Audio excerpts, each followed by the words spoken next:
Ayon sa naging update ng Manila Bulletin, alam niyo po ba na napakatagal po pala talagang inantay ng Department of Tourism ang oo ng SB19. Matagal na po itong moment na ito na iniintay namin. The Department of Tourism DOT announced Global Pipa Powerhouse SB19 as the Philippines' newest tourism ambassadors on Sunday, July 26.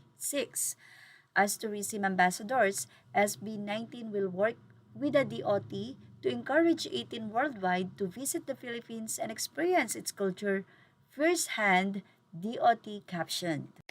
Narito naman ang naging say ng ilang mga netizen or fans of SB19. Long before P-pop became a global conversation, SB19 were already demonstrating what Filipino artists could achieve on the international stage.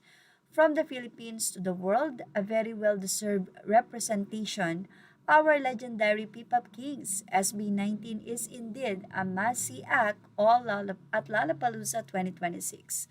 Kayo na lang talaga ang dahilan, SB19, bakit proud Pilipino ako, congrats sa inyo.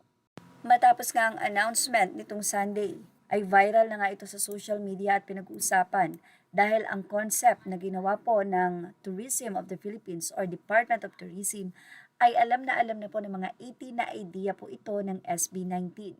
Dahil instead na balikbayan, dahil galing po dito ang SB19 pupunta sa ibang bansa para mag-perform, ay naging galing bayan backs. Iba talaga mag-isip ang mga boys. Wala naman sa mga fans, narito ang kanilang naging komento. Anila, the best tourism campaign getting SB19 to say yes. Sana kantahin nila yung Babalik Ka Rin with Gary V, yung version sa concert. They are the first who visit DOT pero ayaw din ng SB19 na announce in public, now the DOT announce itself. Yes, sana may SB19 adventures all around sa Pinas soon. Baka naman Department of Tourism Philippines maisingit sa mga schedule nila. Ha ha ha. So SB19 po. SB19. From being the NCCA and Youth Centro Rizal ambassadors, now being the newest Philippine Tourism Ambassador. Congratulations SB19. Sino man ang ilan? Well, outside the country na yung mga suot nila dyan sa peak na yan ah.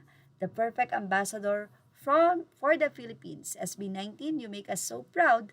The world is ready to see the best of Filipino talent.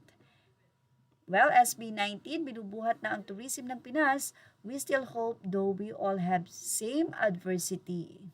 Images are all credit to the rightful owners. Thank you for watching. Please like, share, and subscribe.